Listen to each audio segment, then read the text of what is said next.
Okay. Okay, guys. So we'll do our usual case presentation, okay? Okay.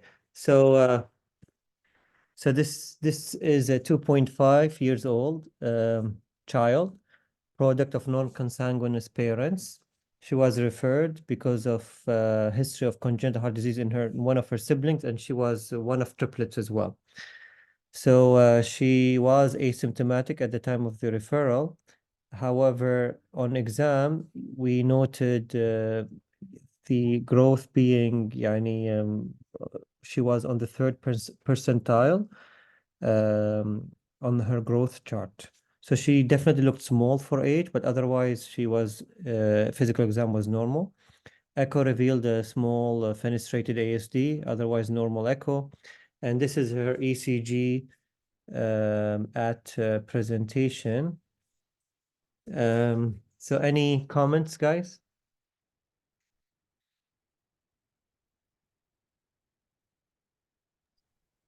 Let's try. السلام عليكم، ازي حضرتك يا دكتور محمد؟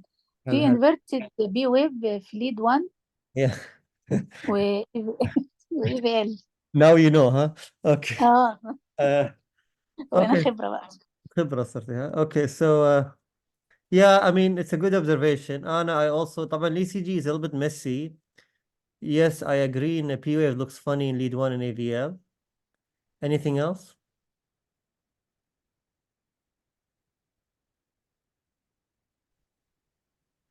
انا مش عارفه هو الفي 6 وفي 5 البي ويف كذا واحده ولا هو ده ارتفاكت؟ Artifact. يعني V5 is nice and clean. Um, this is all artifact. Okay. Uh, okay. Okay. Anything else, guys? Something more obvious than P waves being negative in lead 1 and AVL. Good observation, Manal.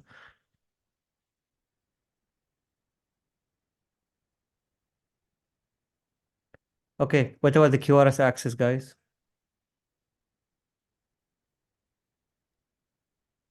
left axis. ليفت اكسس. Yeah. Left Axis. axis. Okay, hello. And what about the rate? I mean, first, we always teach people rate, rhythm, blah, blah, blah. So rate, is it slow for age, appropriate for age, fast for age? 2.5 years old. Around 75. Yeah, يعني slowish, صح? Yeah, Bradycardia. slowish, right? yes, on the lower side. Okay, so bradycardia, not sinus bradycardia, probably. Left axis deviation. Okay. Okay. So a little bit funny ECG. Okay. Okay. So what do you think we should do next?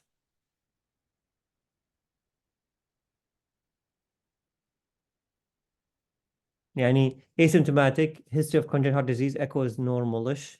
ECG is funny. What next should we do usually? Anything? Usually, Okay. usually we ask her to check her activity. To يعني to مش activity يعني I told her to try to run and reassess her heart rate. Yeah, I mean she's a child, so Sometimes. يعني on another Okay. word But you can she's do 2.5 years. This cannot be done in this case. Yeah. Meeting is being recorded. Yeah. Okay. So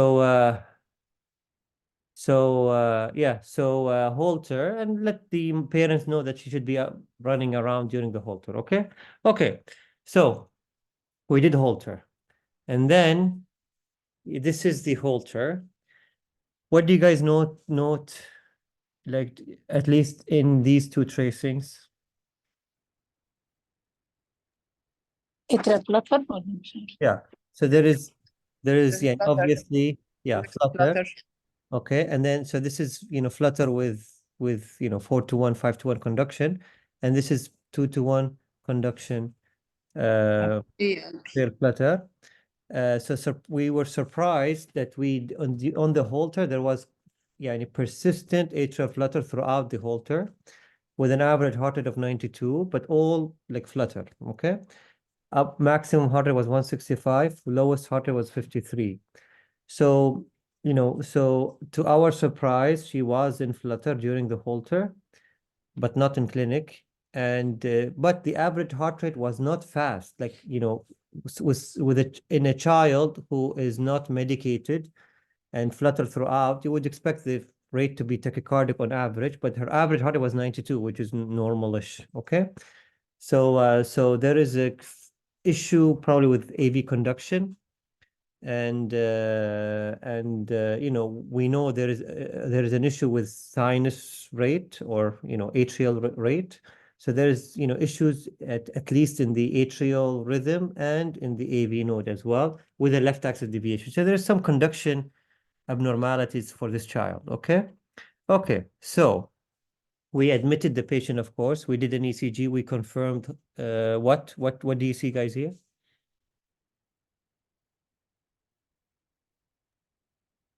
اتر فلاتر برضه.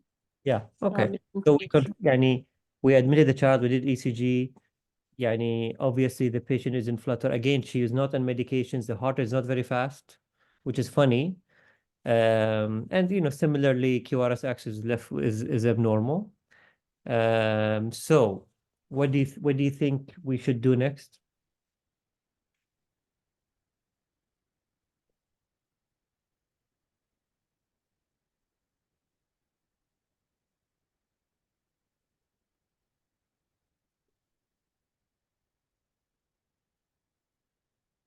Hello, guys. Anyone?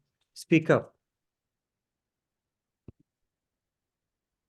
So atrial flutter, 2.5 years old, newly diagnosed, admitted now.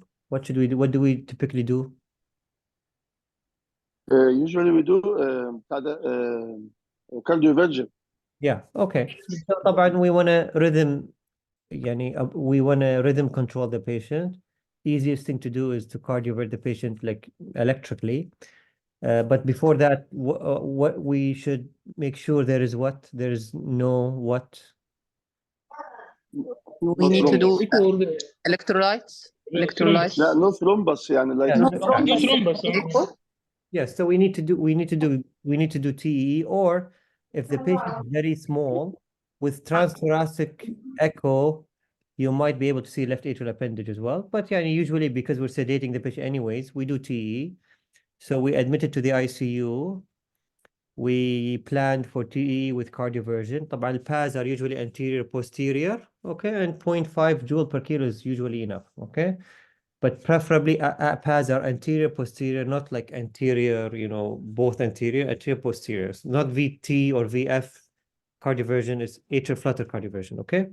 Okay, so طبعا synchronized cardioversion, and then post cardioversion, the patient, I'll show you the ECG. We cardioverted the patient into sinus bradycardia. The patient was in sinus bradycardia. So now I don't know why I'm not showing you the ECG, but anyways, so now we have a patient who has baseline bradycardia, sinus, at least now, who also had flutter. Okay, so there's Brady-tachy, you know, syndrome or issues in this patient. Okay, so why do you think this is challenging for us as a physician, or for EP?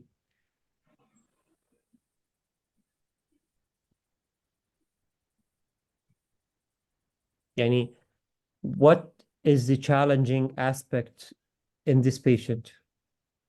And normally we just give you know, medicine or ablation, of course, but in this case, what is the challenging, you know, aspect for this patient? may require pacemaker. Yeah, if right. Yeah, she's already bradycardic. You want to give her medicine, you will make her more bradycardic, so it's an issue, of course. Typically we do sotalol for flutter, so I don't know why I don't have the ECG. I deleted by mistake. I don't know. Anyways, Hassan, we have to probably show the sinus bradycardia ECG here. Anyways, so sotalol was started, but a low dose, okay? And typically I do 2 mg per kilo per day starting dose, but so I did half the starting dose, okay? طبعا people do sotalol, you know, sotalol dosing differently. Some people use per meter squared per day. but I usually do milligrams per kilo per day, which usually underdose the patient anyways. And at this age, some people do TID dosing for sotalol, but I did BD dosing for this patient, okay? Anyways, so we did Holter a couple of weeks afterwards. And again, the patient was in Flutter. Someone,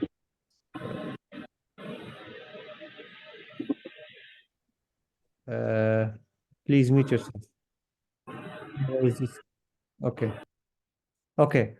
So we repeated the Holter after a couple of weeks, and the patient again was in atrial flutter with an average heart rate of 157, max was 170, minimum was 79. And another unusual thing that I'm noticing that the average heart rate was higher on sotalol during flutter than without sotalol during flutter, which doesn't make much sense to me. But anyways, I wanted to do ECG for both parents. I do have, we did ECG for the mother, which was normal, but I don't have it. And dad never showed up to clinic. I never did ECG. And I offered genetic testing, but it was refused. Okay. By dad mainly, which never came to clinic anyways. Okay. So now we have Flutter. So of course we admit, same thing, we admit, we did ECG. This is admission number 2. And this is the patient's Flutter. Okay. Agree, everyone? You see Flutter, guys? I mean, it's a little bit more difficult to see because the patient is in 2-to-1 conduction, but you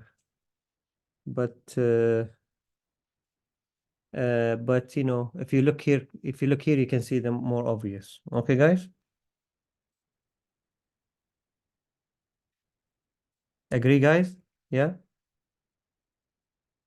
And Yes. one other thing you notice that the flutter, this is during admission 1, the flutter waves are upright in the inferior leads here, and they are more inverted in the inferior leads here. So the flutter is changing, you know, there is counterclockwise and clockwise flutter. So the patient is having counter and clockwise flutter around the tricuspid valve, but which is fine. Okay, so we cardioverted the patient, and this is his, okay, so this is his sinus bradycardia ECG. So this is the ECG that I was trying to show you. So that's the ECG post-cardioversion. Obviously, he's in sinus. So Manan, you agree now? P wave is more obviously positive in lead 1. صح Manan? واضحة. Okay. Clear. Yeah. So now the patient is indeed in sinus, but again bradycardic. Okay. So, and of course the axis remains abnormal. Look, otherwise the ECG is unremarkable.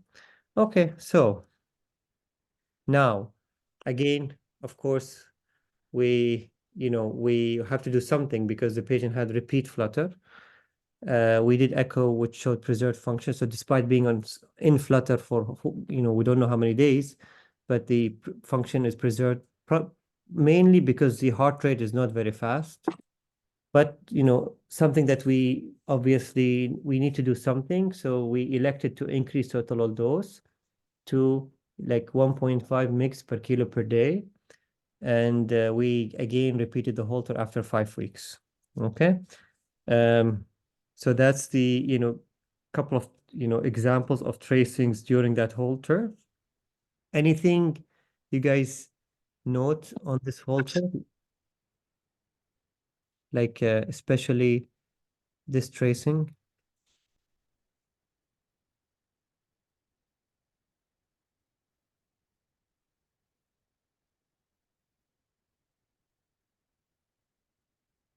بس still AF atrial flutter No, be في careful. الليد. I mean, there is motion artifact, of course. So that's a P wave, okay? QRS, T, and there's nothing, you don't see flutter waves here. And there's a اللي QR, تحت. okay? And another P wave here, okay? QRST, another P wave here, QRST, then there's nothing, right? There's probably a P wave that is starting to, the atria started to depolarize, but the junctional also deposits at the same time. And if you see here, the P waves and the QRs are like marching or kissing each other. So there is you know, what's happening here is the patient is having sinus bradycardia with junctional escape, okay?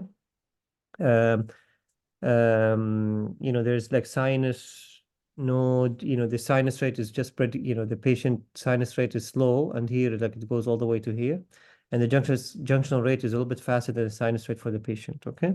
So again, we know that the patient has baseline sinus bradycardia or atrial bradycardia. Of course, with sotalol, this probably would worsen, okay? Okay, but there's no flutter. Okay, there's no flutter, okay, guys? Okay, so the patient was in junctional rhythm most of the time, with rare sinus beats, especially when she's active. Okay, and the heart rate average was around 60, with maximum heartbeat of 65 and minimum heart rate of 52. So the patient is bradycardic, obviously, because of his baseline intrinsic bradycardia, in addition to sotalol being added to the patient. Okay, okay, so. So, you know, we repeated the echo, function is normal, you know, because there was no flutter, the patient was asymptomatic, doing okay. You know, we did not change the sotalol dosing, and we are closely monitoring the patient. We repeated the Holter after a couple of weeks as well. So that's the Holter after a couple of weeks. What do you guys see?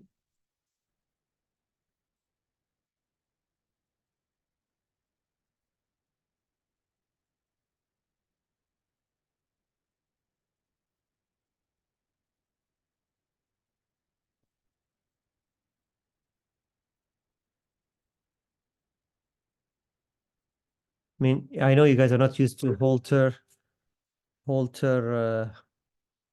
interpretation, but or Holter like assessment or reading. Functional reason. Okay, hello. So there's retrograde B. yes. B after QRS. Okay, hello, صح. So you know, so let's start with the like. There's nothing here, and then the QRS, T. I don't know whether there's a P wave here, probably not. But anyways, there's no clear P waves here with an QRS, you know, with the ventricular or junctional escape. But then the QRS changes, right? There's another QRS morphology here, and then there's probably a retrograde P wave at the end of that QRS, maybe. Okay, you know, here it looks more obvious. You see this dip, this downward deflection after the QRS. That's the retrograde P wave probably, and then that's the down. This is the retrograde P wave as well after that QRS. So there is, you know, if you see this tracing, this is more clear. So there's a QRS with retrograde P wave T, QRS retrograde P wave T, and another QRS that looks a little bit different with retrograde P wave. So there's two QRS morphologies. And if you look at this tracing, you know, QRS with retrograde P wave, you know, here, but that QRS is definitely narrow, wide, and then that's a sinus capture beat or a sinus P wave that you know went down to the ventricle with a narrow QRS. So that escape is, where do you think that escape is coming from? Is it coming from the junctional or from below the junctional?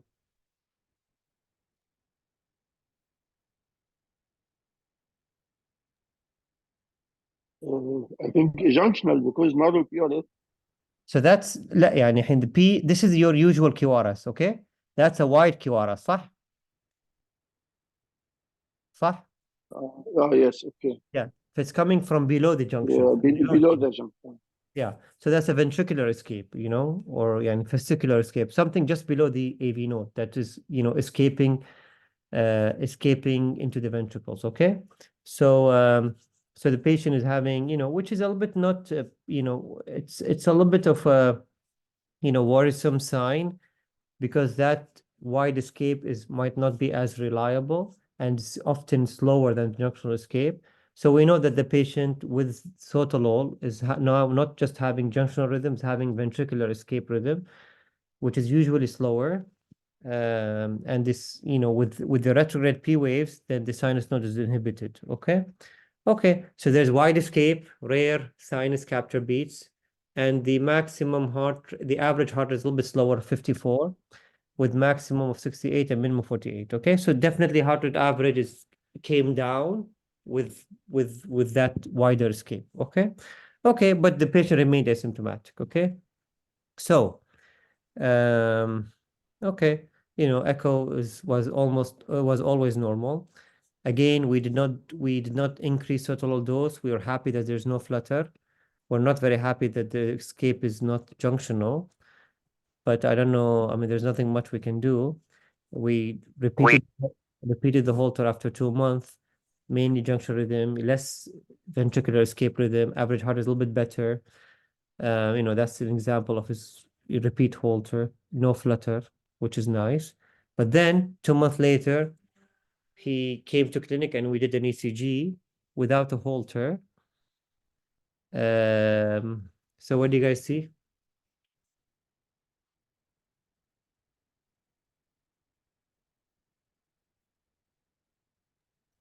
atrial flutter. Flutter again. Okay, so that's the third atrial flutter for the patient, okay? So we cardioverted the patient, okay? Again, we do TE, cardioversion, the same story. ICU admission, TE, cardioversion. Usually we admit, we, plan for next day cardioversion with a TE and so forth. Mitwali was involved a couple of times, I think. So Mitwali you probably remember the patient. Anyways, so what do you guys see here? retrograde B. Junction. Hello, retrograde P wave, صح? Which is this one, صح? QRS, retrograde P with a T, okay? QRS, retrograde P with a T, QRS, so forth, okay? That QRS is narrow or wide, do you think? Wide. Yeah, it looks wide, okay? يعني it's definitely wide for the patient, okay? So that's a junctional escape or a ventricular escape? Ventricular. Okay. Yeah, so the patient's having ventricular escape, okay? Okay. With the retrograde P wave, so hence there's no sinus P waves that you could see. Okay, that we did an ECG, repeated the ECG the following day. Okay, it's pretty much the same except what you see. So this is what escape, junctional or ventricular? I think junction is not wide. So, yeah. So what's happening? Narrow Q. Yeah, it's what's happening here. There's a junctional escape with retrograde P, and that retrograde P conducts down to the ventricles, okay, with an arrow. So again, junctional escape, retrograde P conducts down to the ventricle, through the AV node, so it's similar QRS, with maybe slight aberrancy. Again, junctional escape, retrograde P conducts down now with aberrant conduction, and so forth. This was happening for the patient. And then, for example, here, this is a QRS retrograde P, this is a QRS without retrograde P, so the sinus node wakes up, and there's a sinus P wave, conducts down to the ventricle. So the retrograde, sometimes there's retrograde P wave, sometimes there's not. So then sometimes there's retrograde conduction block, sometimes there is no conduction block, and so forth. So this ECG is interesting. The patient's doing all sorts of things, but anyways, it's the patient is remained, is tolerating that bradycardia anyways. Okay. Questions, guys? Does that make sense to everyone? It's a little bit maybe challenging. So sometimes the retrograde P wave conducts down to the ventricle with a normal QRS, sometimes conducts down to the ventricle with aberrant conduction, okay? And sometimes there's no retrograde P wave, so the sinus node wakes up, okay? Because when you have retrograde P wave, sinus node gets inhibited, okay? Okay, guys? Make sense? Yeah? Okay. ما شاء الله الحضور جيد اليوم. So you guys like 9:30 p.m. I guess. Okay, زين. Okay, so at some I started to just worry about this patient. She's having repeated flutter and with significant bradycardia. So I offered pacemaker implantation to the patient. But the mother, because of the sibling dying, so the sibling with congenital heart disease actually had surgery, I think BT shunt, and had sepsis post BT shunt and died in our ICU. So mom is very resistant to any intervention for the child. So we offered pacemaker. She kept refusing. At some point, she agreed. She was admitted, but then on the day of the surgery, she refused. Or at the same night, she just went home. So she came in, but then she went home. So she said no for a pacemaker. And then you know, we had workshop, or like I asked during one of the workshop, I asked Dr. Philip Saul about the case, and he said, you know, he recommended ablation. So then we offered the patient ablation. She's, you know, she was 8 kilos at the time, 9 kilos at the time. So she's definitely small. But initially the patient refused as well ablation. Anyways, okay.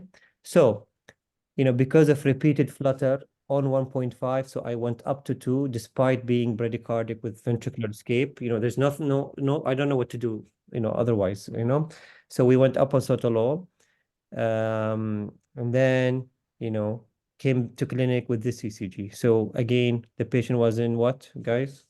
This was 1 month later. Flutter. Yeah, so she keeps having flutter despite now she's on a decent or okay dose of sotalol, still having flutter. Okay, cardioverted into sinus bradycardia. Okay, so this is now admission number 4, or cardioverted 4. Okay, okay. This is the next day. What do you guys see on the CCG?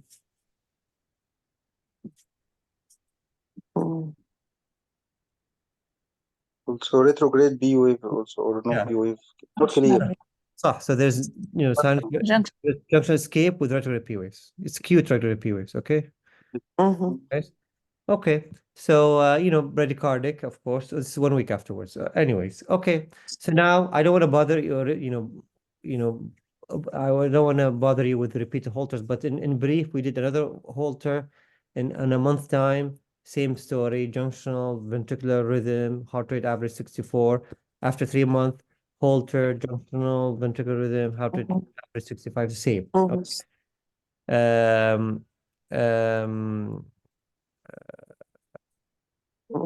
Okay. Okay. And we went up on sotalol dose a little bit. Family, but then family, eventually I was worried about bradycardia, and I repeated ablation option and pacemaker option for them.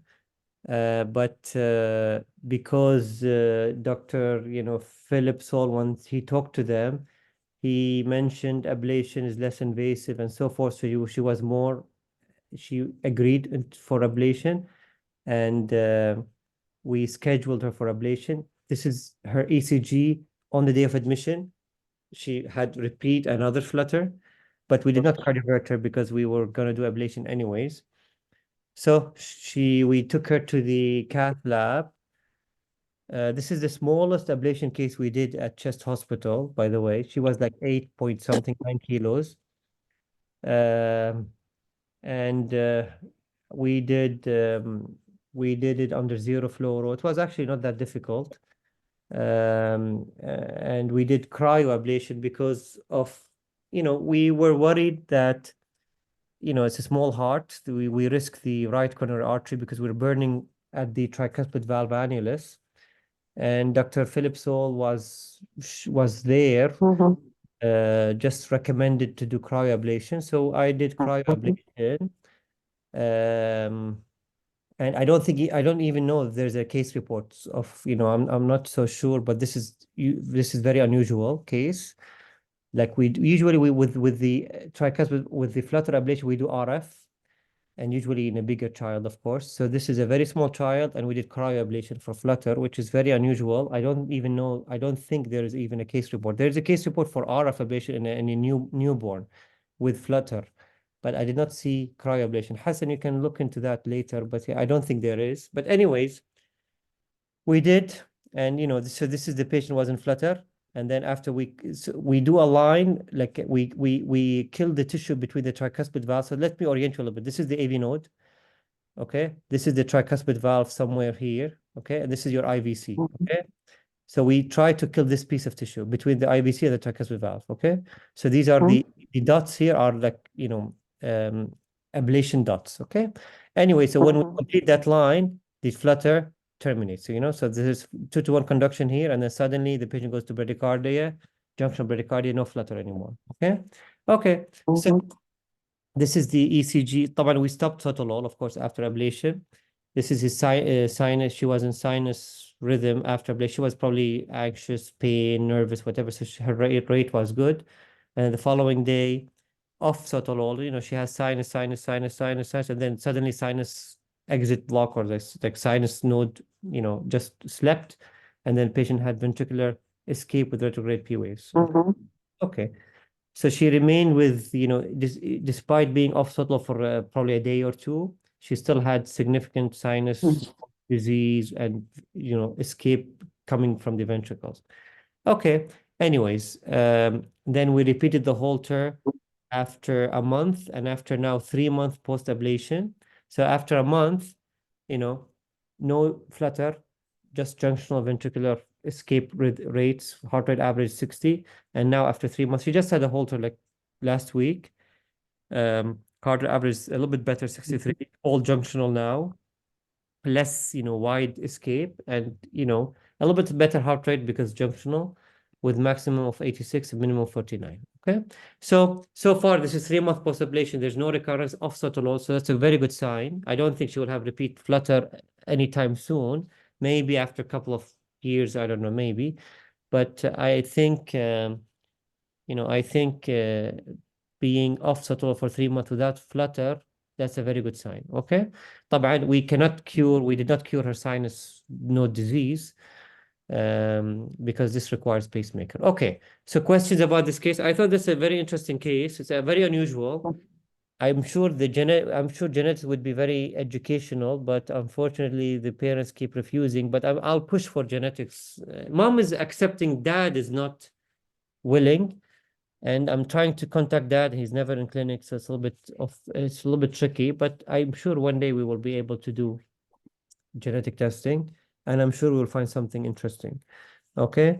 But anyways, there's no family history of premature heart disease or pacemaker implantation. So it's a little bit, I'm not so sure, but I'm guessing when we do genetic testing, we might find something. Okay. Okay, so questions, guys? I'll just talk about atrial flutter in brief, okay? So before I do, any questions about the case? Dr. Muhammad, No, thank you. Yeah. if this patient need to resume sotalol again for this No, junctional rhythm, no. Sotalol is for flutter, not junction rhythm. to protect again.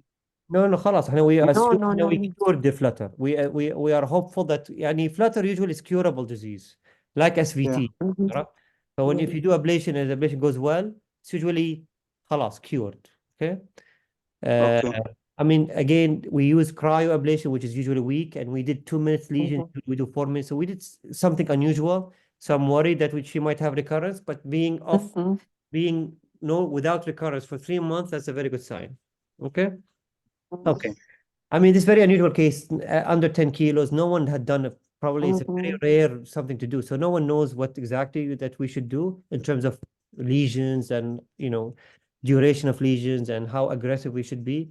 Because again, there's right coronary artery right there, and it's high risk for injuring the right coronary artery in a baby child, Anyways, okay, so no flutter, no sotalol, sorry. Okay, so flutter is a macro reentrant atrial tachycardia, confined or within the atrium, that is subdivided into typical and atypical forms. The atypical forms are also called intra-atrial reentry tachycardia. Okay, so the typical flutter, which is most often the case, it's a flutter.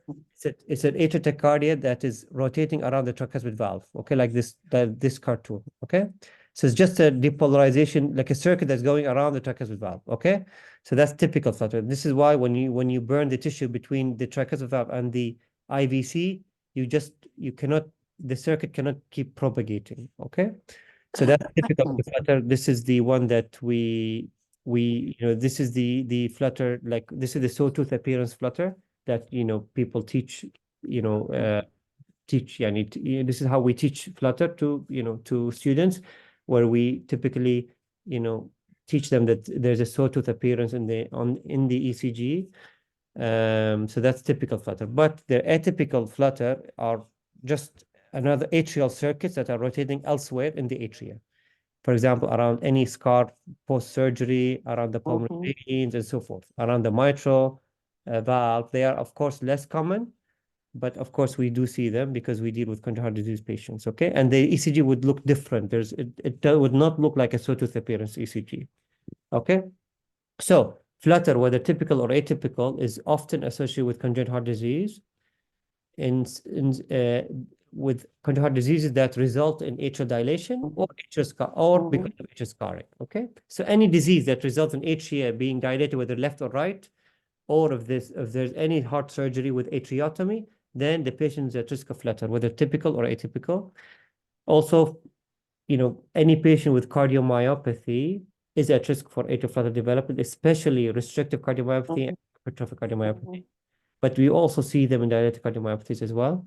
If you have a patient with accessory pathway, rarely it's associated with atrial flutter, but not very common, very rare, but there are reports of accessory pathways and atrial flutter. With after myocarditis, but again, very rare, with patient with muscular dystrophies with resulting in atrial tissue disease and cardiomyopathies, or if the patient has sinus node dysfunction or sinus bradycardia, because the bradycardia promotes atrial dilation and atrial flutter formation.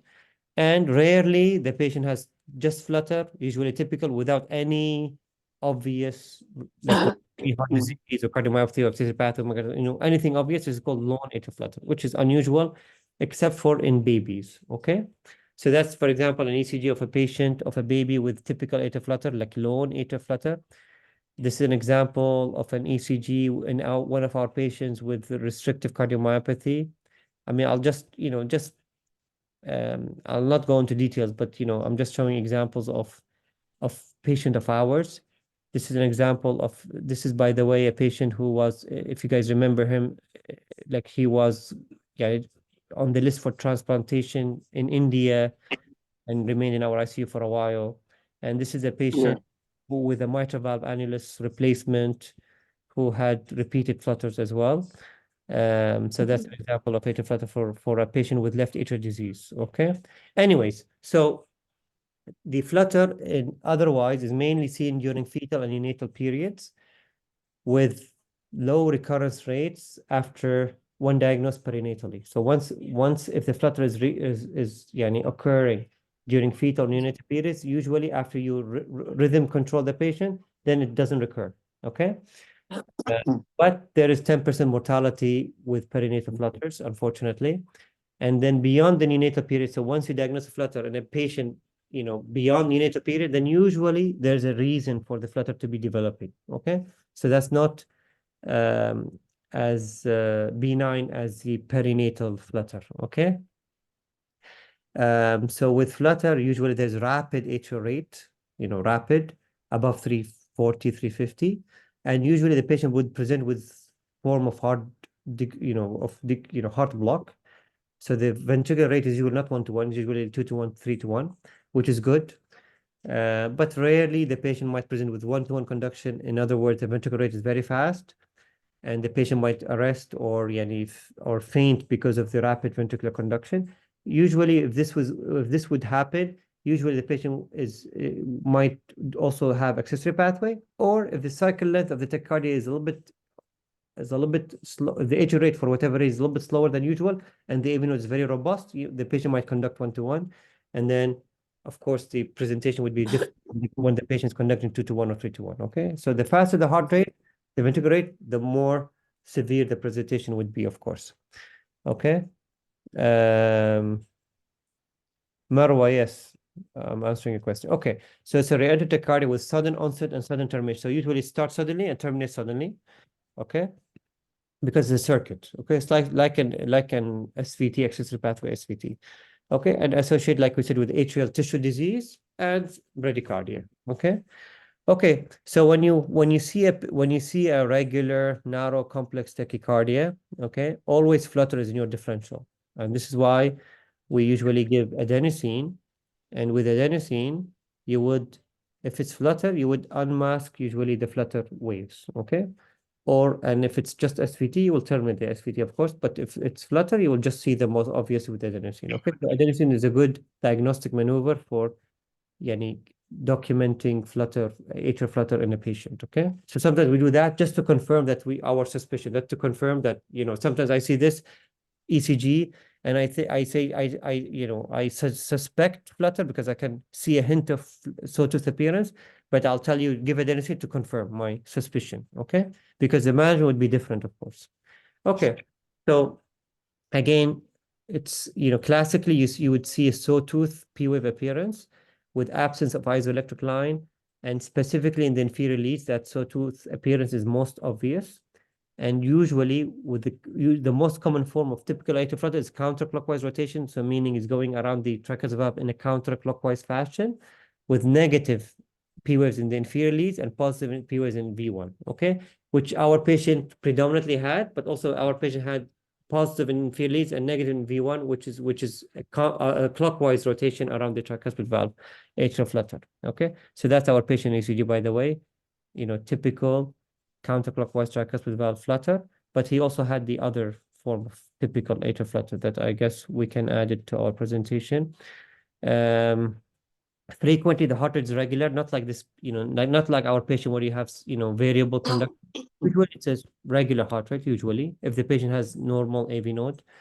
And again, terminates suddenly with either cardioversion, or if you have an atrial pacing, you can rapid burst the atria to convert flutter, or of course with medication you can chemically cardiovert the patient. Versus atrial tachycardia, one differential would be atrial tachycardia.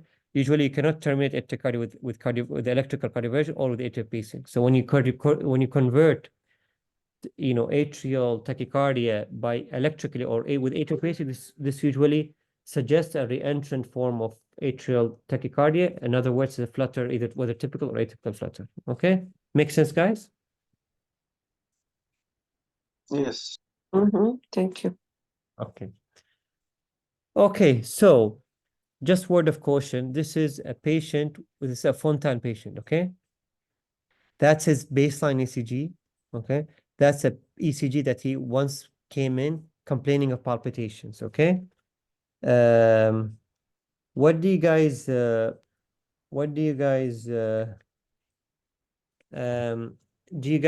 the patient, so this is his baseline ECG again, okay? Do you guys think he is in sinus tachycardia or something else? Like he's a little bit tachycardic more than usual for him, and he's feeling it. He's an adult, patient. And we know with Fontans, usually they are slow, okay? And when you see a Fontan patient who's an adult above 100 heart rate, above 100, 110, always suspect, arrhythmia, okay? Atrial arrhythmia. So this patient is having a little bit of palpitations, faster heart rate than his usual. And sometimes, if you look very, very carefully, you have to look very carefully. Yes, it's here. Yeah. Okay.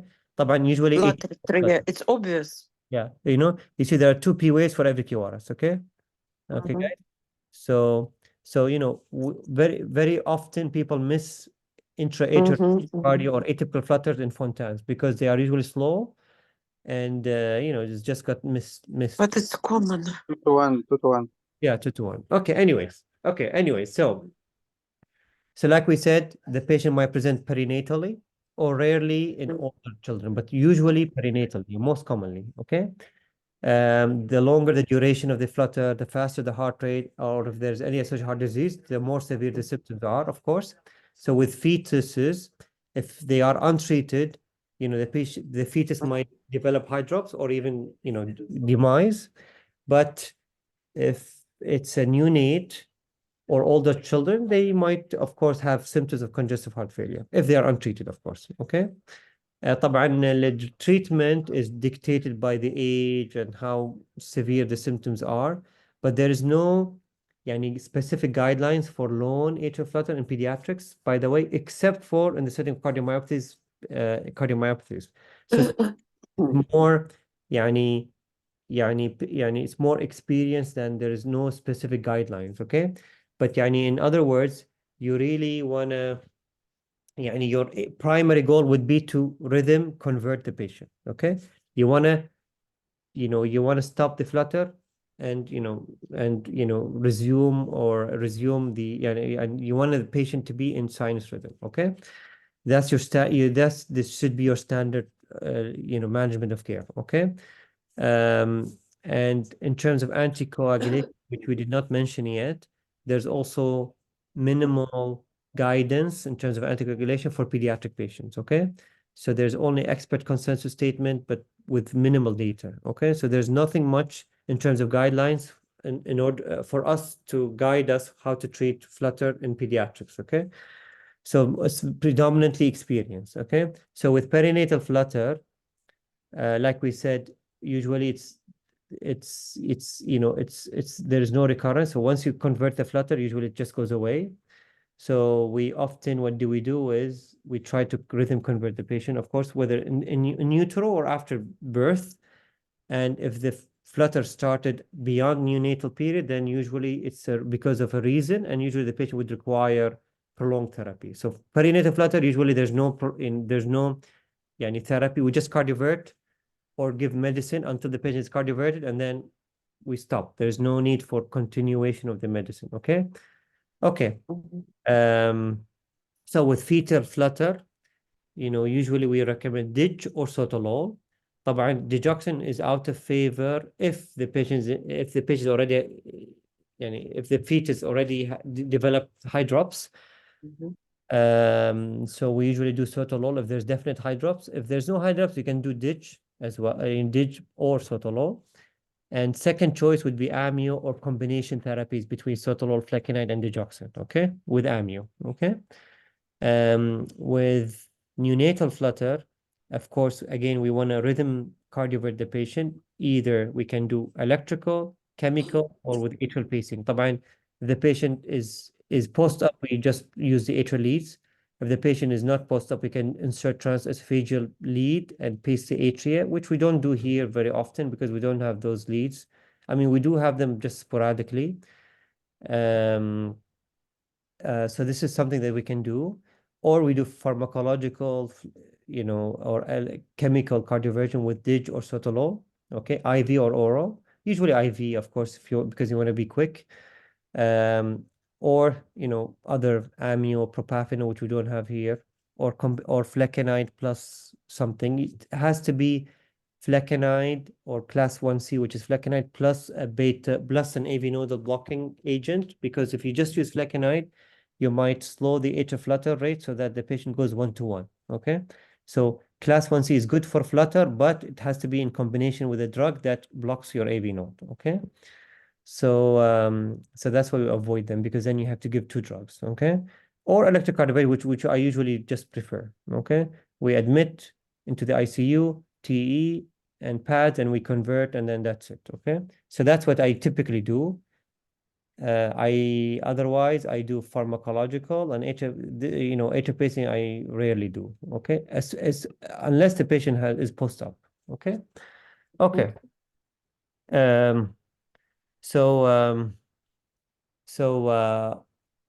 Like we said, if the patient has repeated flutters, then that's not loan. There's usually a reason for that. So we have to fish for the secondary cause. And if the patient has repeated flutter, of course, then, one option would be ablation, which is curative. طبعا, if the patient is a congenital heart disease patient and is requiring repeated surgeries, we can do ablation in the OR. Okay, that's one option that we can do.